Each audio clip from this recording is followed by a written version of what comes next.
not for long. All right.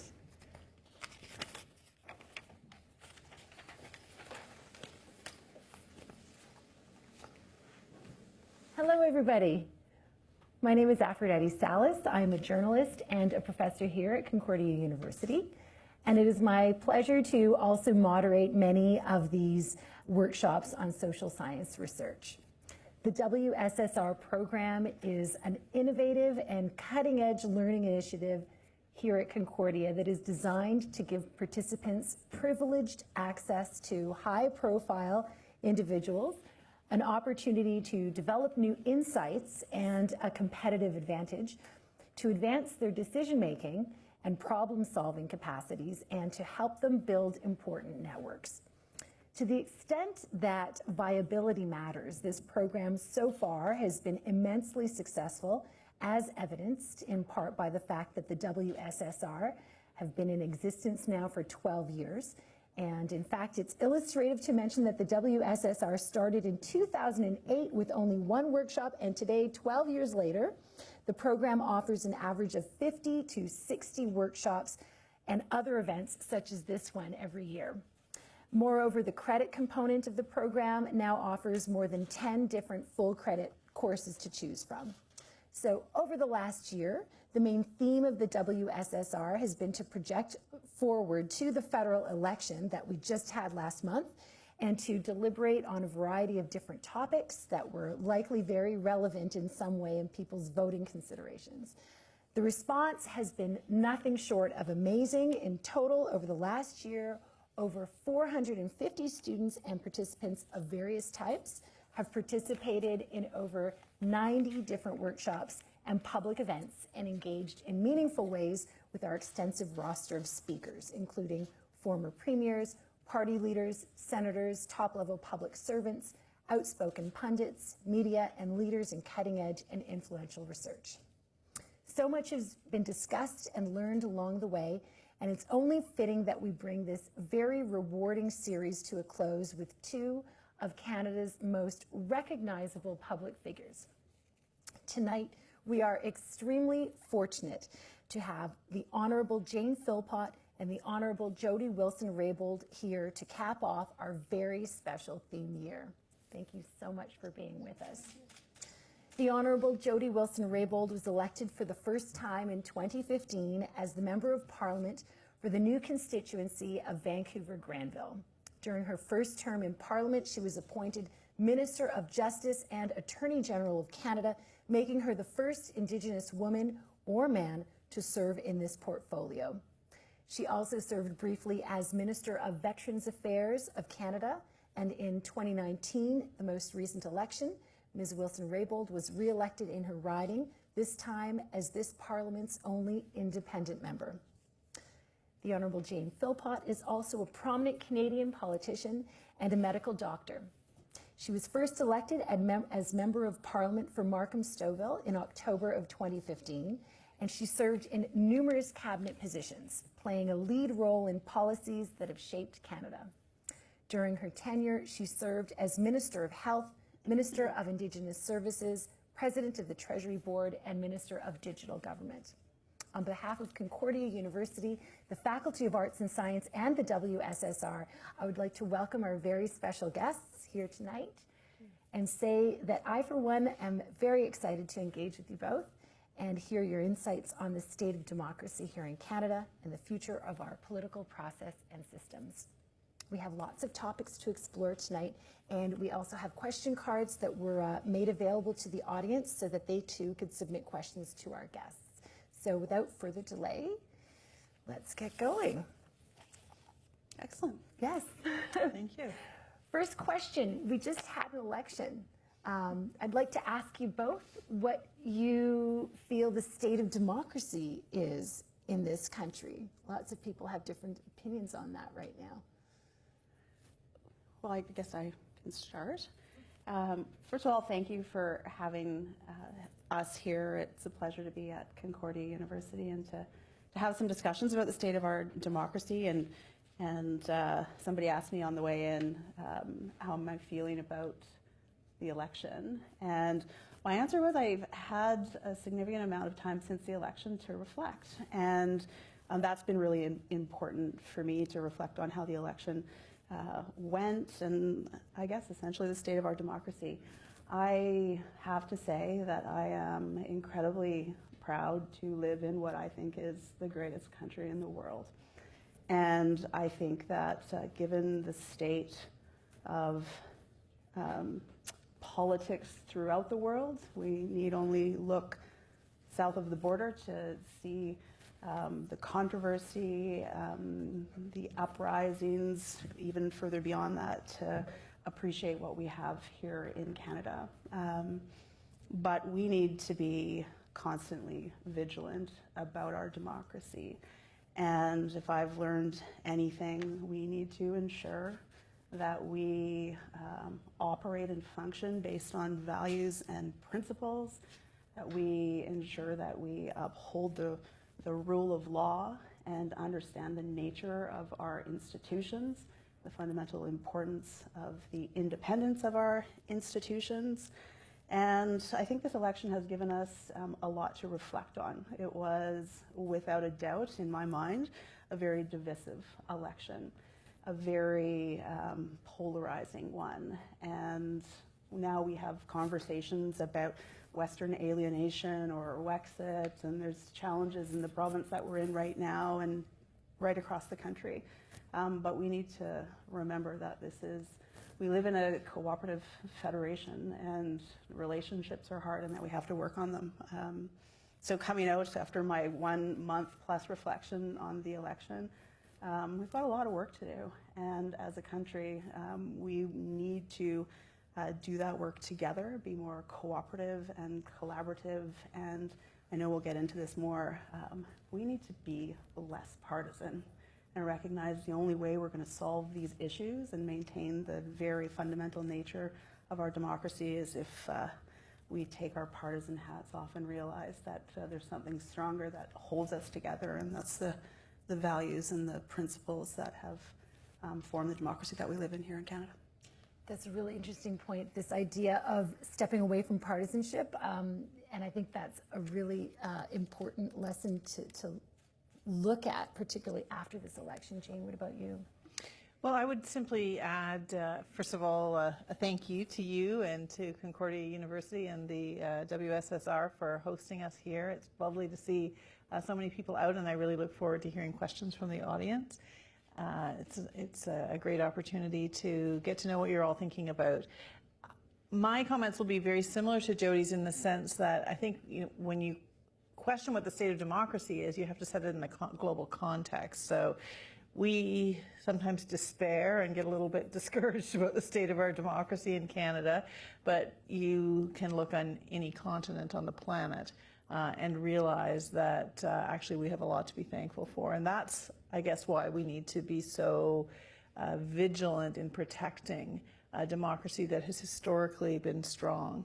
But, you asked a bit about sort of what's the evidence around what the state of democracy is like. And, we still struggle with what real representative democracy is. We have a government that got 33% of the popular vote. They actually didn't get the most number of votes the Conservatives actually got more votes than the Liberals, but the Liberals have formed government. We still only have 29% of the MPs in Parliament that are women, all kinds of other groups that are not appropriately represented. So we really struggle to be able to figure out how we can elect a body of people to make the big decisions for the country that will actually reflect the will and the thoughts of the people. So I think there's a tremendous amount of work that has to be done there, and I'm sure many of you are enthusiastic that would happen as well. But I would just also add, as Jody said, I think this issue around divisiveness is a serious problem. I had coffee a couple of days ago with a man named Stephen Lewis, who hopefully you're not all too young to know who Stephen Lewis is, one of Canada's foremost Canadian statespeople. He was the leader of the NDP in Ontario for a while, leader of the opposition in Ontario actually, and has had a very big global role for Canada. And he was describing to me what it was like in the days when Premier Bill Davis was the Premier of Ontario and he was the leader of the opposition. And he said, you know, we would have lunch together, we would talk together. He would share with me things that they were thinking of bringing up in the House, in the legislature, and he would give me a heads up if we were going to attack each other on a particular issue. Well, there's no way that would happen now. It's hard to imagine. I can't even. Can you imagine? Yeah, no. I can't. It would not happen. But at what point did that change? Well, you know, I said to him, do you think we could ever get back to that? And he said, I don't think those days will ever be here again, which made me very sad to imagine. And he, you know, blames a number of things, including the divisiveness and the hyper-partisanship that's taken place south of the border, but also, of course, the influence of social media and so many other forces that have forced us into extremism. You said that, I mean, that just wouldn't, having covered politics on the Hill a decade ago, I couldn't imagine it now. I mean. Yeah, I mean, well, I have, I've been in this world, in this reality directly for 4 years, so I don't necessarily have anything to compare it to, but I mean, there are decent relationships between and among members of parliament, but there should be more. I mean, I think every MP or person that is thinking about running to be an MP and then is elected does so with good intentions and with goals that they want to accomplish, and that's really important. Getting to Ottawa and the democracy of getting to Ottawa, the electoral system, we can talk about that. That's an interesting topic that Jane brings up. But once you get there, what happens? And concerns around the relationships or the fact if the government is putting forth a bill or a position on a particular issue, that it is a matter of course that or the opposition leader for that matter. It's a matter of course that all the members of parliament have to agree on what is being proposed. There is no, there isn't necessarily an encouragement of debate and discussion between and among people in the same caucus, and it's an automatic reflexive action almost that the opposition parties are going to hate everything the government puts forward, and the government should hate everything else that everybody else does. It's a very unhealthy world to live in. It's not something that comes easily in terms of my worldview. I am incredibly proud to come from an Indigenous community, and we function off the basis of consensus-based decision-making and understanding that everybody has a role to play, everybody has perspectives and differences of opinion, and differences of opinion aren't a bad thing. They're not bad to have within a party caucus. In fact, they're really important to make good laws and public policy. But it seems to be an environment where you are discouraged from having individual thought, and that is problematic in terms of representative democracy. It's problematic wherein members of parliament are responsible to and accountable to the Prime Minister or their party leader versus the party leaders and the Prime Minister being responsible to their members of parliament who are in turn responsible to their constituents. That's the way democracy works. That's not the way it works right now. And the party system, and believe me, I understand the importance of a team and working together and the positive attributes of doing that, but the party system has become so centralized in terms of its power that obviously contributes to what I just talked about. Jane. Well, I again would echo very similar sentiments in terms of what Jody has said. And, you know, I think the stories of what happened to Jody and I over the past year are fairly well known, so I won't reiterate the details of it, but just to comment on sort of the reaction that we had from colleagues and from people in our former party that did criticize us for, you know, why weren't you team players? I was regularly called a traitor. I think you probably were too. And, you know, my reflection on that is that shows that we're a little confused, I think, about the loyalty of members of parliament. And one of the best books I've read in the last year was by James Comey, former FBI director. Hopefully some of you have read it. It's called A Higher Loyalty, and it's a fantastic book. And, you know, it's famous now, his conversation with Trump, where Trump asked him, you know, is your loyalty going to be to me above all? And Comey had to say to him, well, no, Mr. President, I'm here to serve, but my loyalty is to the people. My loyalty is to the truth. And so the obligation of members of Parliament is, first of all, to the country and to their constituents. And, you know, ideally, you will be able to fall in line with the party, but especially members of Parliament who are not in cabinet actually have the obligation to hold their own government to account, even if it is a government of their own party. That is the way our Constitution is designed. Do you think there will be space for that now, considering that it's a minority government and there's going to be a lot of, there's going to be a necessity to work together and have some sort of open... Well, I hope so. You know, and I think that, you know, what happened to Jody and I hopefully will challenge people a little bit. I was asked a really interesting question by a journalist a few weeks ago. He said to me, you know, how come Nathaniel Erskine Smith can criticize the government? I don't know whether you know him. He's a member of Parliament from a Toronto riding and has on a number of occasions, he voted against the party and, you know, was still allowed to carry on.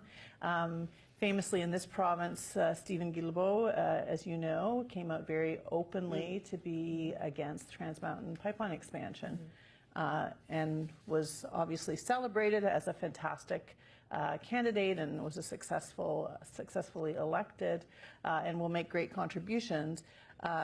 So this journalist said to me, is there a gender issue there? And I'm not one to jump to gender as an explanation, but obviously there's more to the context. But I think it's great when people like Nate and Stephen challenge their own party. But I hope everybody gets that opportunity.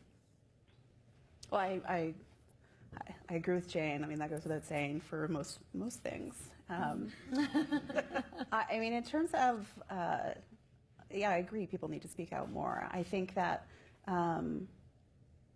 being in a minority government situation is an incredible opportunity, and it's an opportunity for more collaboration, for more, as Jane calls it, we're coloring outside the party lines, taking off our partisan hats and working with members in every one of the 338 seats in Parliament.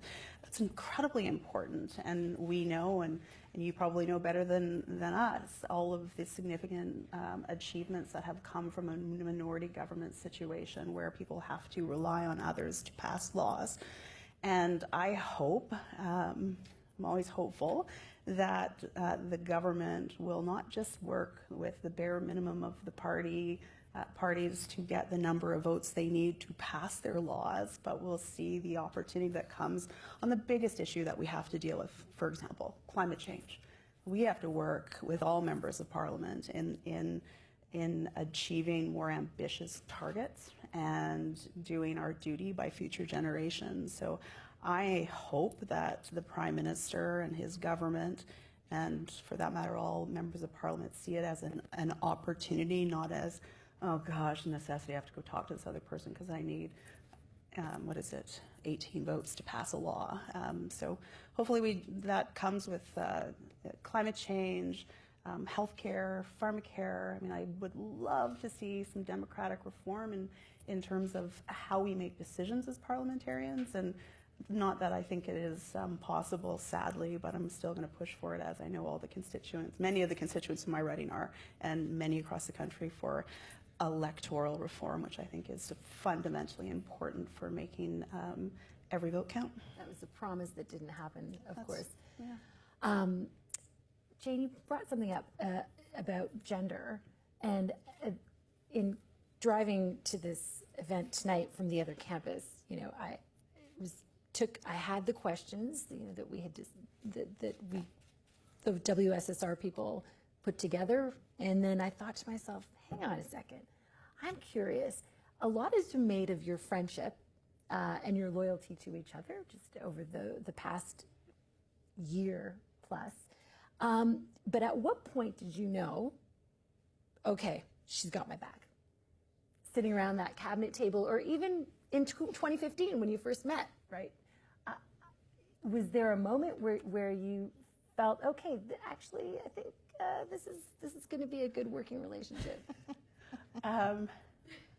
Yeah, there were a couple of moments. It wasn't in the last year. Am I allowed to say this? You're going to get mad at me if I say, What are you going to say? So, Say it. She won't get mad. well, we were all given mandate letters as ministers of things to accomplish, and this is a timely topic that, I'm not bringing up the topic, but the medical assistance in dying. When I was Minister of Justice, that is probably the second thing I thought about when the Prime Minister asked me to fulfill that role was, I'm going to have to legislate medical assistance in dying, and I did that and worked very closely with Jane at the time. And that required a huge amount of discussion, not only between us and our public servants, but people right across the country. And it was hard, and we had to do it within a time frame that was very ambitious, but it was set. And I'm getting to the place where I knew that Jane was somebody that I could trust. We sat around tables, and it was emotional. And I remember, this is terrible, I don't know if I'm going to say it, the cameras aren't working, but I was in a washroom in the Ottawa airport, and we were having a conversation, and it was a decision-making type conversation. It was emotional, and I knew, if anything, that she had my back. And from there, we continued on, and forged that relationship. I mean, you have to surround yourself with people that hold your same values and your same principles, and that will challenge you when they think you've done something stupid, which she has, or change my, just generally speaking, don't we all have friends that we need like that? Or rewrote a portion of my speech, or what have you. But I'm in the last year where I went from a very prominent seat in the front bench of the government to publicly to the very far corner of the House of Commons. Jane was somebody that I talked to a lot, and we were both privy councillors, so we could talk about a lot of things that were going on, and that support from the very beginning. I guess when that solidified for me in that bathroom, I can't believe I told you that, but to now it's important, so I appreciate that with Jane. You want me to answer Do you that want too? to tell us about, I don't know. I can't remember where you were when I was saying that. I can't remember either. You know, I think that governments will be successful to the extent that people can get to know one another, and when they do disagree, that they can try to get to understand why that person is different from them. I mean, one of the themes, I think, of what happened over the last year is that, you know, I'm thrilled that in 2015 the Prime Minister decided to have a gender-balanced cabinet. That's fantastic. And as I say, there are many other ways that people are underrepresented, so let's not pretend that we've got representation right at the cabinet table. But at least from a gender perspective, it's great. But women do often think differently than men, right? And the interpretation, as some of you will know, is that different can be interpreted as wrong. But different is just different. And I actually think one of the root causes of the drama that unfolded is the fact that Jody was misunderstood. Not just because she's a woman, but because, as you said, she's the first Indigenous Justice Minister, and she thinks differently. She grew up with a worldview that's different than the average non-Indigenous white man who sat around the cabinet table for the last 152 years. And that doesn't mean she thinks wrongly. She's been accused of being difficult and, obstinate and, all sorts of other things that are thrown at her direction.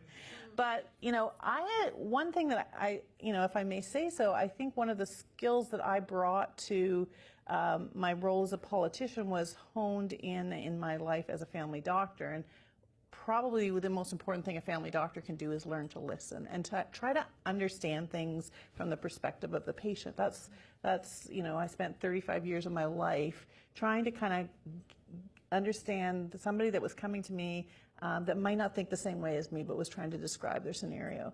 Not every that was an advantage to be able to do that. And so when Jody would disagree with things around how things were being managed on a particular file, the response should have been, can you tell me more? Can you help me understand why you think we're taking the wrong approach on this? And that doesn't always happen. I don't think I've really answered your question, but that's part of why. In that fleeting moment, I was like, should I press for the bathroom moment, or should I? No, so I guess what I'm saying, I think that the reason that, Jody and I worked together well was I think we tried to understand one another. And, I think that's the root of positive relationships, but I think it's also the root of positive governance. It takes time, though. Continue. Sorry. Yeah, no, I think, beyond just Jane's and my relationship and the work that we did together, I think this working together, I believe, whether it's around any table, around the cabinet table and beyond, requires understanding people's roles.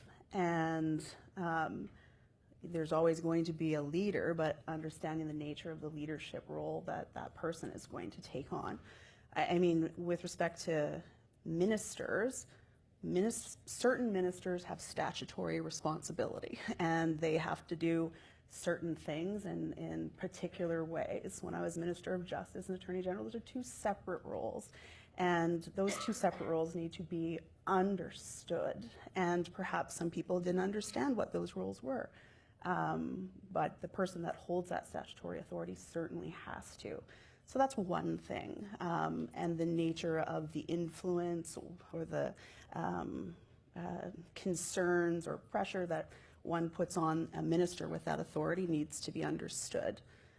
Beyond that, there are ministers and people that sit around the table where there's debates and discussion about policies that lead to laws, and understanding the nature of the relationships around that table, and particularly the relationship of the leader to his or her ministers, is something that every government is going to have to grapple with. The nature of the input that you receive, the independence of ministers to be able to do their jobs, obviously if they have the authority to do it, but to advance their mandate letters. It's very dependent upon the experience and the knowledge of a particular minister, but also the dynamics around that table and the influence of the leader, the influence of the party, the influence of power and getting reelected. These are all dynamics that exist around those tables that need to be understood. You said something a little bit earlier, I wanted to ask you. You mentioned the idea that you went from the front benches to the farthest corner. Now, in a week you're going back. Probably to the farthest corner, I suspect, yeah. Probably. How does that feel? Well, how did it feel to go from the front bench to the back corner? I'm actually not a very public person, but I operate based on values and principles that have been instilled in me from a very, very young age. And I act with purpose and based on understanding, in that case, the role that I was supposed to fulfill. And I've been asked many times whether or not I regretted what I did or change anything that I did. But I was very comfortable with that journey from one seat to another, from being on camera for however long it was, 4.5 hours, talking about a particular issue, because I knew that it's always the right time to do the right thing and to act with truth and integrity. And I think that, well, I know that the country, not to say that everybody was watching, but a lot of people were, that transition. And it's not about me particularly, it's about seeing what I think, or what I know from the constituents that I talk to in my riding, what people want to see more of in politics, irrespective of the position that you hold or the what might happen to you if you do a specific thing or say something and you lose that position. That's okay if you know in your heart that you did the right thing and that you put principles over party, principles over power, I guess. So I was very comfortable with it. How am I going to feel going back next week? Well, the dynamics of the chairs are going to be very different because it's not going to be all the government on one side. There's going to have to be, was it like 18 people on the other side? No, sorry, 13 people on the other side. So that's going to be interesting, but I suspect I will be in a back corner somewhere, whether it's on the government side or the other side, we'll see. But I'm comfortable with where I am, and I think everything happens for a reason, and yeah, I'll take my seat proudly wherever it is. I won't ask either of you if you regret anything, because I sense your strong moral character shines through, and I can't imagine that either of you would say that you regret anything. However, I do have another question. If you could go back in time, and I'll start with you, Jane, if you could go back in time to a year ago today, November 2018, probably feels like a lifetime ago. If you could go back to that time and give your past self a piece of advice, what would it be? It's an interesting way to phrase it. Am I assuming my past self knows that something's coming? Is this like a fortune cookie thing? Fortune, what would the fortune cookie say? No, I mean, I would love to actually take more time to think about this, but since you've just thrown it at me, sorry. I think I would say to that self, you know, that there may be tough headwinds coming. I mean, I think governments generally know in the last year of a mandate that things start to get a little bit more pressured. We were warned, you know, that things get more political. But in my sense, just because things are getting more political and you're getting closer to election doesn't mean you change the basis on which you make decisions. You still have to always do the right thing and uphold the rule of law, for example. But I think I would say to myself, you know, if you get in a situation where you are trying to decide between retaining power and position and prestige versus choosing to retain your integrity and stand by who you are and speak the truth, then I hope you'll choose truth and integrity over power and prestige. I think, you know, that your question about regrets, I mean, there's a lot of sadness about lost opportunities. But at the end of the day, our integrity is something that is worth more than any position that one can hold in whether it be in government or in corporate life or whatever else you do. If you can't look yourself in the eye and say, I spoke the truth, I maintained my values and principles, I don't think it's worth ever sacrificing that. I'll give Jody another couple minutes to think about the answer to that question, because you also spoke about, I asked Jody about next week, so, and I'd like to ask you about next week. What was it like to run as an independent for you? Was it a totally different experience, and looking forward to kind of everybody else going back? And well, I will just touch briefly on running as an independent, because it was super fun. I have to tell you, we had the most positive, energetic, happy, enthusiastic campaign with a team of 400 volunteers. We knocked on, I had people that Jen's were, here. Point her out. Jen's and here. my campaign manager is Campaign here, actually. manager. The amazing Shout out. Jen Hello. Hess is She back came in there. from Toronto? And you can check with her. All right. Came all the way from the amazing city of Markham, Ontario. Anyway, we did have an amazing team, and thanks to Jen and 400 other people who were, I had Liberals, Conservatives, Greens, NDP. I had the whole spectrum working on my team. And people just like dropped their partisan affiliations and just said, we want to get out there and knock on doors and encourage people to color outside the party lines. And it was hopeful and optimistic, and we believed that we were part of something bigger than Markham-Stouffville. I don't think, and on the night, you know, when I was crying and sad about losing, I had person after person come up to me and say, I would not change a minute of the time that I put into this campaign. I would start again tomorrow and knock on doors for you all over again, even knowing how it turned out. People just loved it. And so it was a great campaign. How will it feel next week? I just wish the best for all of those people that are governing our country, and I hope that they will really govern with integrity and with collaboration because they are addressing existential threats to our country and to our planet, and I hope they do well. I will find other avenues, and I have already embarked on some other avenues. As long as you get to spend the hours and days that you have on this planet to do something that is hopefully going to leave the planet a little bit better than it was, you know, if you hadn't done that. It doesn't matter whether it's around the cabinet table or, you know, whether it's all kinds of other ways that people can contribute to strengthening our society. So I'm thankful for the time that I had in Ottawa. If I don't have another day there, I will find other ways to use my time to hopefully improve people's lives. I like how you said if I do. I like that. And also at the end now, you were just talking about everybody having their purpose.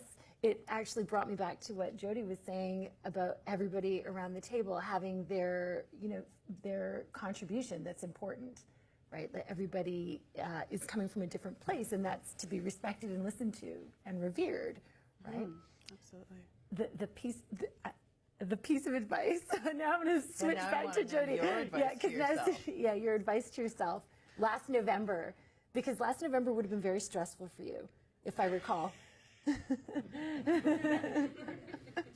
Well, last November I knew the storm was coming. No fortune cookie. Advice to myself. You know, I have always sought out advice from many people, and I'm a planner. I work really hard. I check and recheck everything that I've done and think things through very, very clearly. Advice to myself, back in November of 2018, I wish that I had pursued more work-life balance in a more concerted way. I wish that, and maybe this is a reflection of what I've learned since becoming an independent, and that's a couple of months before the House rose in June. I guess I wish I would have reached out more to other members of Parliament that I didn't necessarily have conversations with, because, and I think this is by virtue of how extraordinarily hard one works.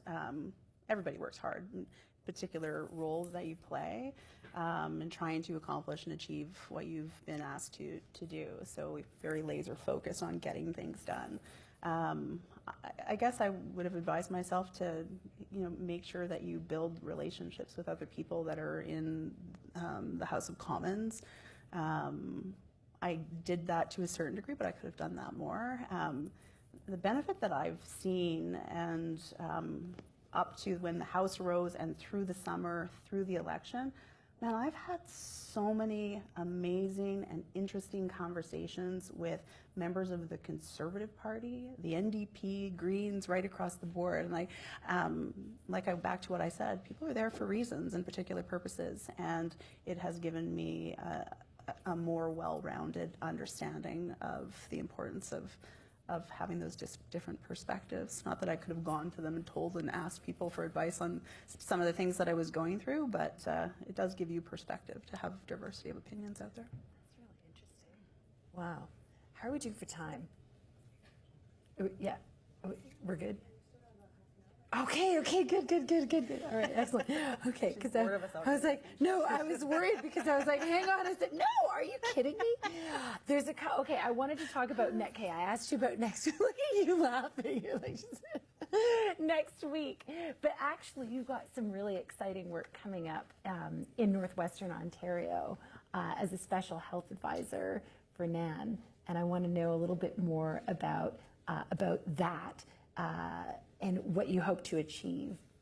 Yes, well, thank you for asking. So, I haven't made any long-term plans for, what I want to do with the rest of my life, but, and I've been thinking through a few different opportunities, but as I've been trying to sort that out, I was approached by an amazing person.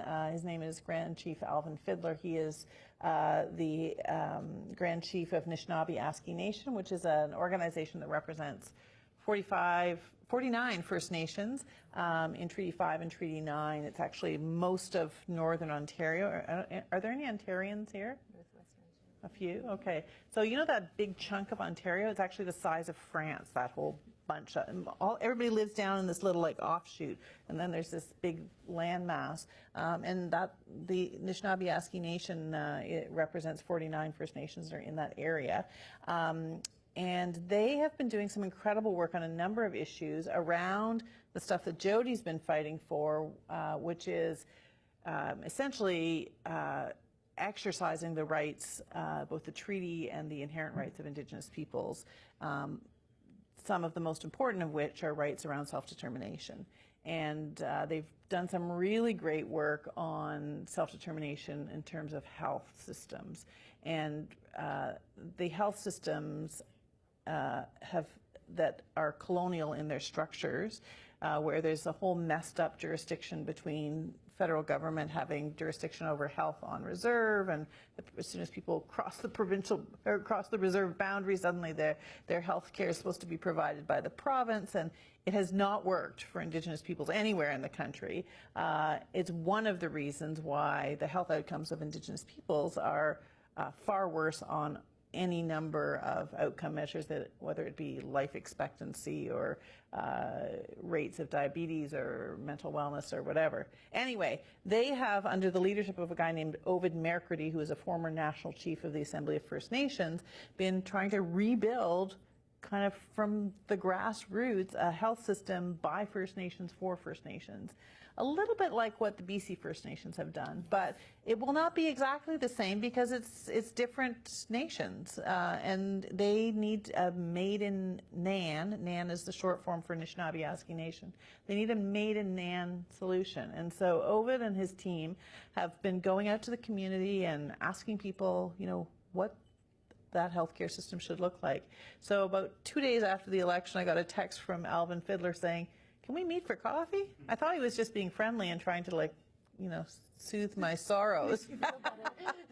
But in fact, they had a plan. That's amazing. And so they've asked me to come on So good. to help them as a special advisor on issues like on the whole rebuilding, which they are driving, but helping to open some of the doors that I can open a little more easily in terms of reaching out to medical schools and nursing schools and healthcare organizations to say that until the health workforce is Indigenous as it will be someday, that they really have huge gaps in terms of people to meet the needs, and I'm really excited about being able to do that. They're a fantastic group of people I'll be working with, and I can really hardly imagine anything more meaningful to be asked to do. That's amazing. I was mentioning an interview that I had read that you gave not long ago about this exact opportunity, and in it you were explaining how the system is so chaotic, and how even just the replacement of doctors, or how it's organized, what nurses go where, is just so chaotic and disorganized and not clear. I mean, how is that even possible? How complicated can it be to arrange for enough medical staff to go somewhere to help people? I mean, right? How complicated can that be? No? It's pretty messed up. As I say, it's rooted in colonialism. It's rooted in our not having denied Indigenous rights, for the entire history of the country. And I should also give a shout out, by the way, to the AFNQL, which is the Assembly of First Nations in Quebec and Labrador, that have also done some really good work and are I think it would be fair to say ahead of Ontario in terms of the work they've done around self-determination on health. Anyway, it's really nutty things like the nurse is supposed to be supplied to the community by the federal government, but the process to get a brand new nurse to come to a community through the federal government can take up to 9 months, first of all. Like, imagine, sorry, your nurse will be here in 9 months once he or she has gone through all the paperwork that it takes to become a federal employee, for real. And, they hesitate to do that now because they're worried that they'll never get paid because of Phoenix, so nobody wants to be a federal employee. So a lot of the communities have sidestepped that and gone to work with nursing agencies. Some of these agencies are of mixed quality, and they tell me stories about nurses being flown into a community for a week, having never been to a remote First Nations community, having almost no cultural sensitivity training, and they leave, and the community has no say in who comes. They have no opportunity to provide feedback on whether the person was terrible or great, and there's no long-term relationship. So it is a mess. And I mean, let's hope I can be a little bit helpful, but certainly together, the whole team in health transformation has a lot of work on their hands. Just hearing this description, especially with all the talk of reconciliation and a focus on Indigenous people and issues, seeming focus, it just seems really incomprehensible that the problems you talk about actually still exist, right? Like 9 months of paperwork to send a nurse? Well, I mean, it probably doesn't always take that long. Let me be fair. Yeah. I'm telling you extreme stories, but these are the stories that I was told 2 weeks ago when I had my first meeting with the folks from NAN. So these are not, these are true stories that communities have experienced, and the rest, the non-Indigenous Canada is to a certain extent hiding their eyes. Well, I mean, I think it's quite right, and the challenges that Indigenous communities face, healthcare challenges, education, housing, lack of potable water, these are all symptoms of an ongoing, debilitating colonial legacy where you have a system that is sick. And what this government and all previous governments have done is seek to address the symptoms of the problem, as opposed to addressing. You have to continue to address the symptoms, but you actually have to fix the patient.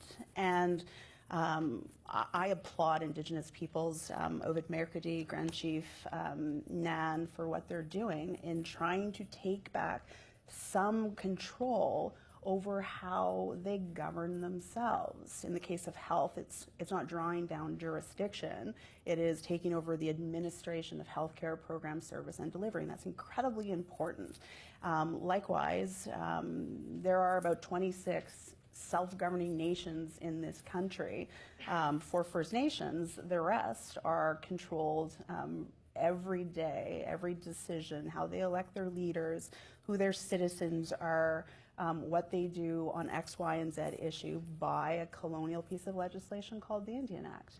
And I think what we're talking about here is about good governance. We're talking about democracy, and democracy matters and good governance matters. Indigenous peoples in this country do not have good governance under the Indian Act. It is an impoverished notion of government that has been and continues to exist until we find something to replace the Indian Act. And this is why I applaud leaders that Jane talks about in wanting to step out from behind or away from the Indian Act. But it is incredibly hard to deconstruct a colonial legacy that has existed for 152 years. Doesn't mean it's not possible, and we need to move beyond excuses saying it's too hard or it's too complicated.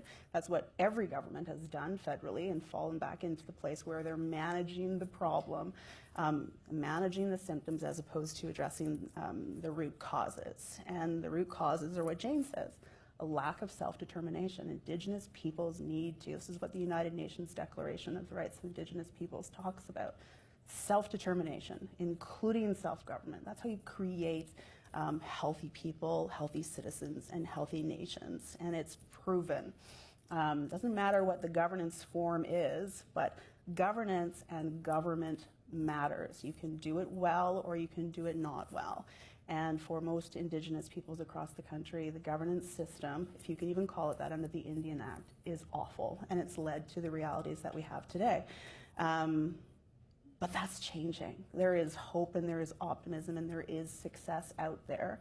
Indigenous nations that are self-governing have, in many ways, eclipsed the economy of neighboring communities.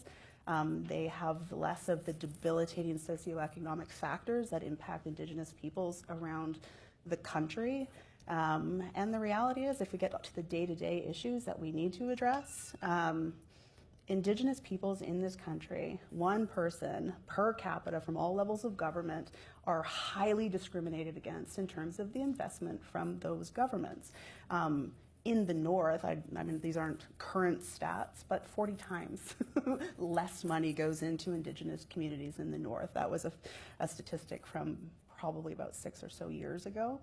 But there isn't parity, and that's problematic. Another problem with our political system is that we function on a 4-year term and we re-elect governments on a 4-year term. These issues are not going to be resolved in 4 years. But what can happen, and what I am very disappointed by what didn't happen in the last government, is that we need to create the foundation to solve and cure the patient, to create the foundation for the transformation of Indigenous communities, to be able to be self-determining. That is the opportunity. It requires true leadership and it requires less partisanship. What polls well, and they know this because people poll, governments poll. What polls well for Canadians is, let's get rid of the boiled water advisories. Of course we need to. It is hugely problematic, and in a first world country to have third world conditions is appalling. But trying to lift boiled water advisories, which is important, they're never going to be lifted in their entirety and the lift be sustainable and enduring unless we change the governing structures in Indigenous communities. Good governance matters. Good governance doesn't come from one person having dominion over the other person or the other one government over another government. So that's what needs to change. It's changing slowly, but we need, and here's my plug, we need a rights recognition framework and implementation framework in this country so that Indigenous peoples and communities and nations at their own pace, based on their own priorities, can start the process or continue the process of rebuilding their nations, drawing down the jurisdictions that they deem appropriate, and becoming self-sustaining. That's the opportunity that we have. Do you think that because I know I wonder if the solution will come from government or outside of government. I just think something that came to mind as you were talking was the Indigenous Clean Energy Group and the 2020 Catalyst program of having Indigenous leaders train each other on clean energy solutions. Really amazing work that's not coming from government, that's coming from outside government. And when you say that the 4 years system isn't long enough, I absolutely agree. So do you think that these solutions might actually independently come up outside of government? Well, I mean, I think it's a combination. I know that the hard work that has to happen. And federal government, provincial governments, territorial governments, Indigenous communities all have to do the hard work. The hardest work is going to be within Indigenous communities. Again, it is trying to deconstruct the reality of the colonial legacy is incredibly difficult, and it's very different depending on the community that you go to. So where there's a combination, there is an obligation, I believe, on government, particularly the federal government, when an Indigenous community says that they've developed their constitution, they've rebuilt their core institutions of government, how they elect their governing body, how do they determine who their citizens are, and what their constitution says. I believe, based on their inherent rights, it is the responsibility to remove federal government, to remove themselves from that fiduciary obligation, duty that they have towards Indigenous peoples, and to enable them to remove themselves from the Indian Act. We need a mechanism to do that. In this country, we don't have it. So the government has to rethink and change its laws, policies, and operational practices. We can't, as Indigenous peoples, continue to go to court to fight for our rights, which are already there, or to engage in interminable negotiations with other governments. So that's hard work for the federal government, as is evidenced. We haven't got there yet. But the hard work of rebuilding nations, and I know this because I come from one that is rebuilding, that has removed itself from a significant portion of the Indian Act. Change is hard. Moving away from the status quo is difficult. The biggest challenges, the biggest debates, the biggest fights that we have as Indigenous peoples in our meetings or in our home communities where we have these conversations about governance reform are around the change and around what obligations we have and what we have to take on and what we're losing. But the important thing is the goal and objective for my community is we want to have an improved quality of life with practicing and thriving cultures, and that is a common goal of everybody within my community. And we work through consensus-based decision-making, come up with a solution, and then we bring it forward. And to close, and I know I'm going on a bit too long, but I think the theme of good governance matters is incredibly important. And what I learned I ran for so many reasons in 2015, but prime among them was to create the space for Indigenous nations to rebuild within a stronger Canada.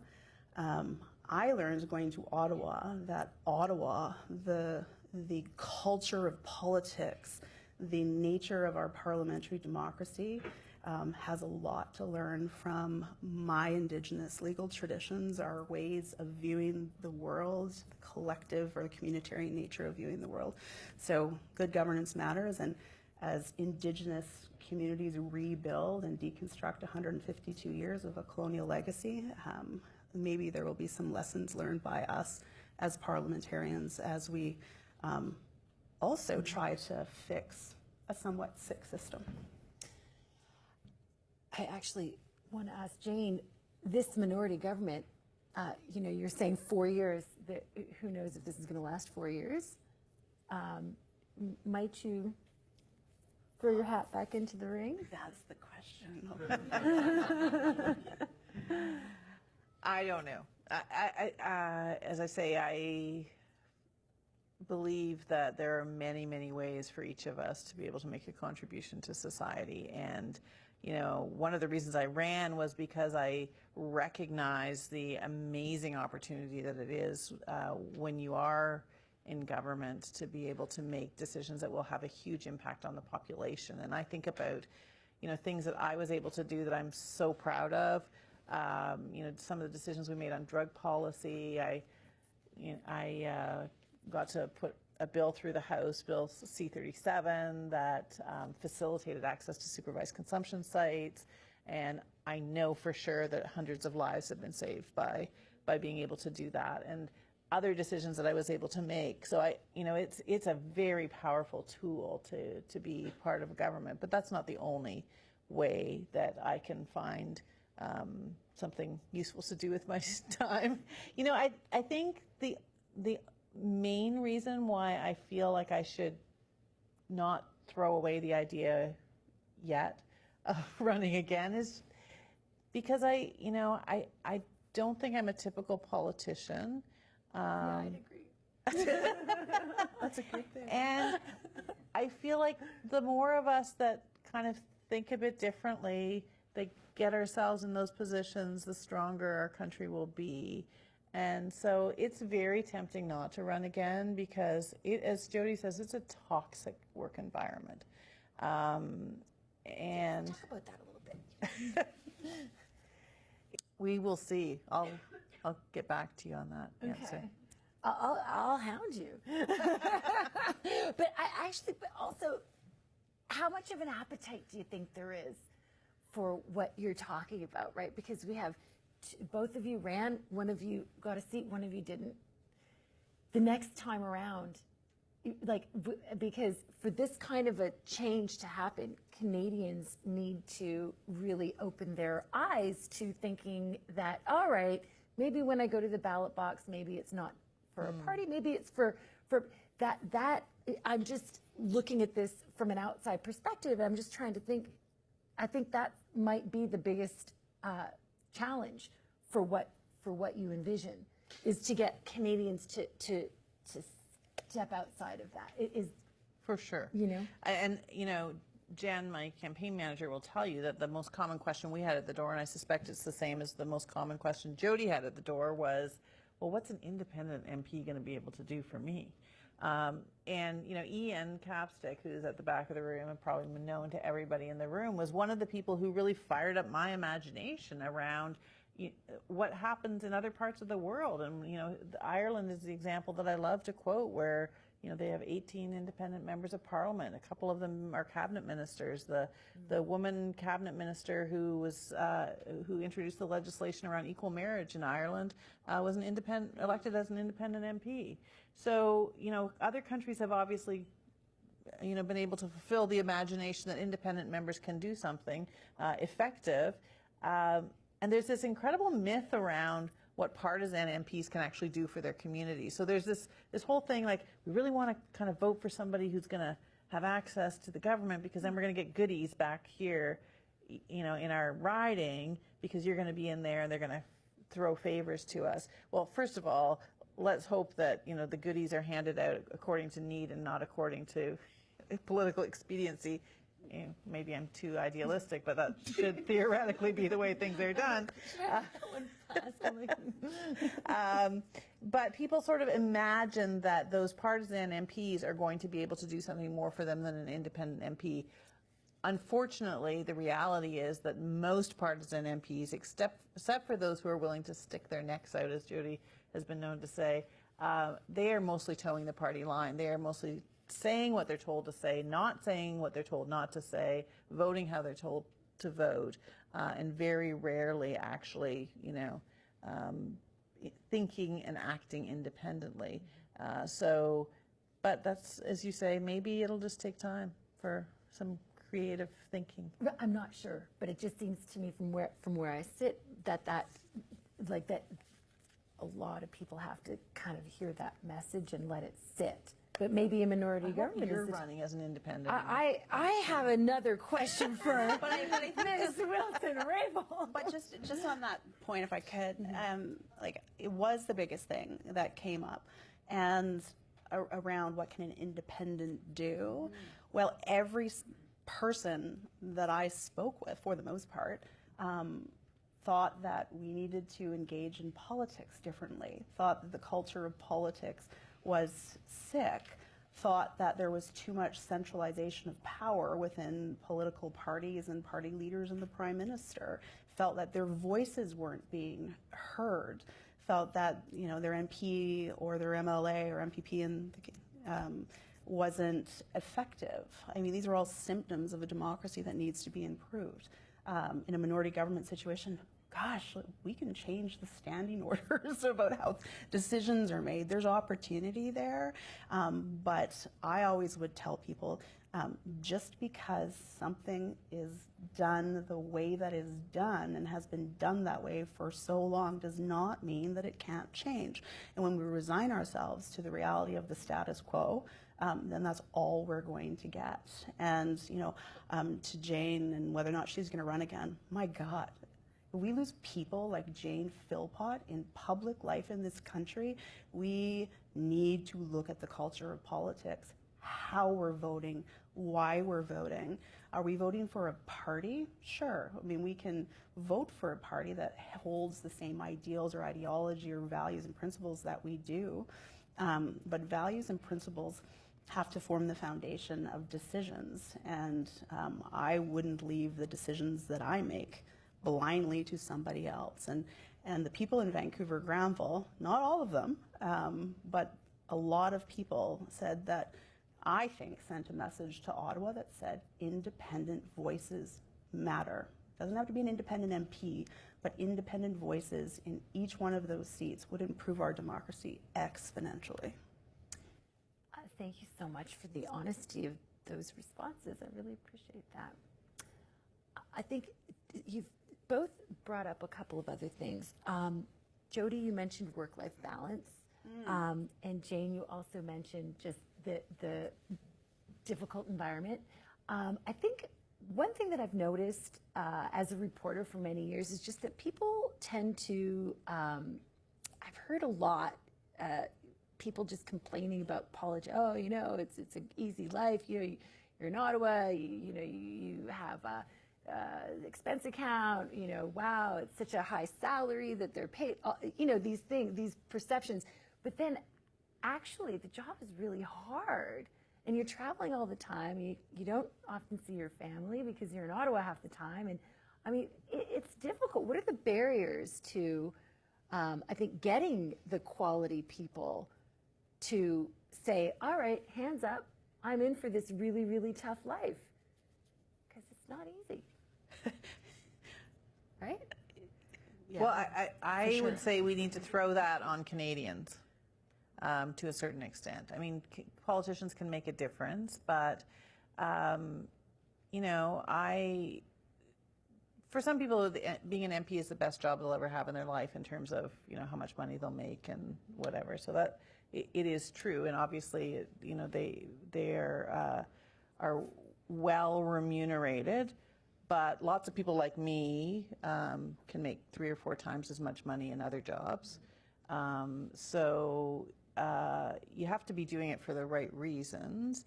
But I don't think that's the biggest barrier. I think people that want to go into politics want to do it for usually a lot of reasons other than their remuneration. But I also, going from being a physician to being a politician, went from one of the most respected professions to one of the least respected professions. And it's like, I'm the same person, and now suddenly that I'm a politician, I've got all these people that hate me and think I'm a terrible person and want me to be a failure. And so how are we going to, and I honestly don't know, and if any of you have a solution to this, please let me know, but how are we going to find a way to respect people who think differently than us and might be in a different political party than us, but they are real people with real feelings, and we need to find a way to be able to debate respectfully and to treat one another with the dignity that every human being deserves to be treated with. So it's that antagonism, that assumption that Jody talked about before, that because you're from a different party, everything you say I'm going to disagree with. That's ridiculous.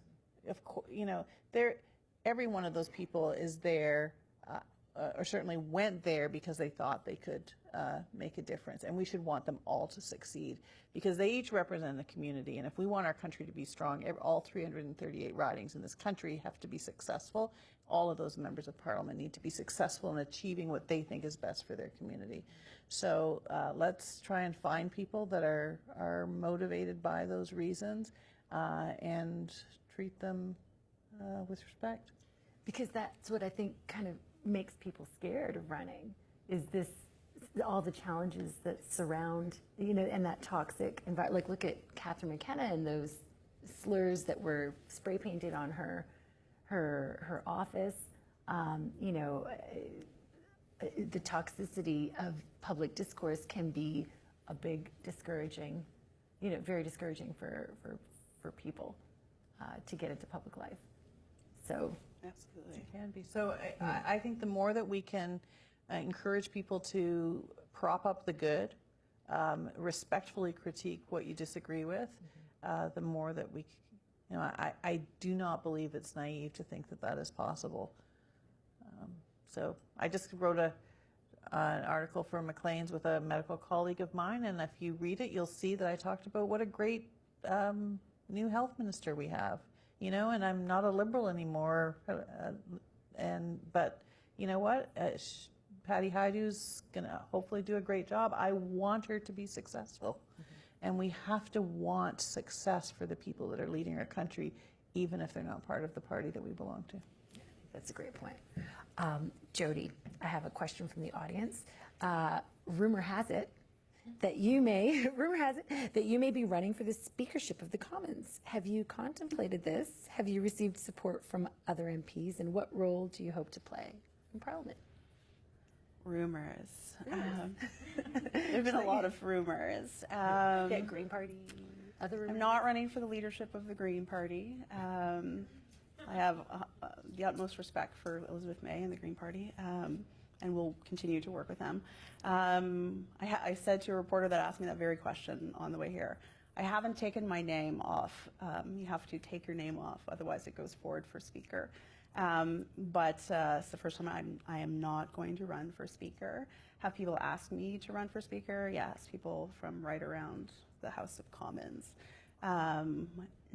Why I'm not running for Speaker, although I think that the role of the Speaker, and this has everything to do with governance and changing standing orders, is and can be incredibly important, and I think that we should give, or the Speaker should take more powers in terms of what he or she can potentially do in managing debate and injecting oneself in debate. So that's aside from the point, but I still feel that I have significant things to contribute. Not that the Speaker doesn't contribute, but I have been working on 2 pieces of legislation, and I want to win the lottery of the private members' bills, and I'm hoping I'm at the top. If not, when I was regional chief for British Columbia, I found a way to introduce a bill into the Senate. So I have 2 bills that I want to advocate strongly for, and I want to continue to push with other like-minded members of Parliament to have a fulsome climate caucus that's empowered and that takes action and that's empowered to make the government meet ambitious targets. That's what we have to do. Time is of the essence. We have to do that like medical assistance in dying. We did that in 7 months, and this is something that we can, if we work together, do in 7 months.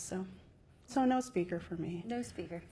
I'm getting a motion to wrap, so what I will do at this point is ask both of you to just say your last couple of wrap-up thoughts before we close the evening of discussion. Just, your impressions going forward on our current state of democracy and perhaps what you hope will happen in the next year, 2020, for yourself, for the country, whatever you choose to address. Well, thank you very much for a really good discussion. I hope everybody has found a few nuggets of something interesting to think about from our conversation. And for those of you who are not already planning to come tomorrow, we've got a full day ahead tomorrow where we'll dig into these things and hopefully hear more from you and interact on some of these issues. So I'm really looking forward to that. But I would love to know what's going through your minds, those of you who are here tonight. And I imagine that you have dreams for what you want to do with your future. Those of you who are students especially, sort of wondering what the path forward is for you. And I want to encourage you to be brave. Take some risks.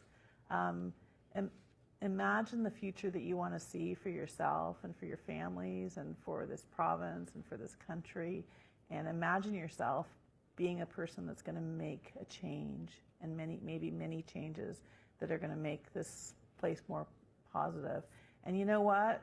you put yourself out there, and sometimes you get knocked down, and sometimes really upsetting things happen, but sometimes you actually get a breakthrough, and you will be able to succeed and work along with others. So I think my closing recommendation is just, you know, that little niggling dream that's in the back of your mind, go for it. Thank you.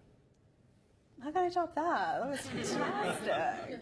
I'll riff off Jane a little bit. I agree. And I would, thinking back to the end of May of last year, or this year, I had a decision to make. Am I recognizing what had transpired and the things that I went through? It was hard and challenging on a personal level, my family, etc. But I made the decision to run again, and that was a tough decision. And I find myself, as you say, going into the House of Commons next week to take my seat proudly. I know that I'm in the place where I was meant to be, or I am meant to be, and I believe, and this sounds a bit corny, the universe unfolds as it should. There was a reason that I went through the country broadly, but you know, that personal experience that I had, there was a reason for that. And I wasn't going to let any one person tell me that my time in federal politics was done, because there's still things that I want to do, and I feel that I still have a voice, and I'm going to use that voice. And I was taught from a very young age, if you are passionate about something, if you want to achieve a particular goal, you have to work incredibly hard, and you have to plan, and you have to hold true to your principles and your values, and you will accomplish that if you work really hard and work with others. So I think there's tremendous opportunity, and I hope that other people, and I know there are other members of Parliament, but broadly to your other question, Canadians right across the country want some change too, and it is through capturing that and galvanizing that feeling and that sentiment for real change that will make it. So I'm looking forward to what the future will bring. Thank you. Thank you so much for your authenticity, both of you, for your time and for the conversation. I hope you enjoyed yourself as much as I did. Thank you. Thank you. Oh, my pleasure. Thank you so much.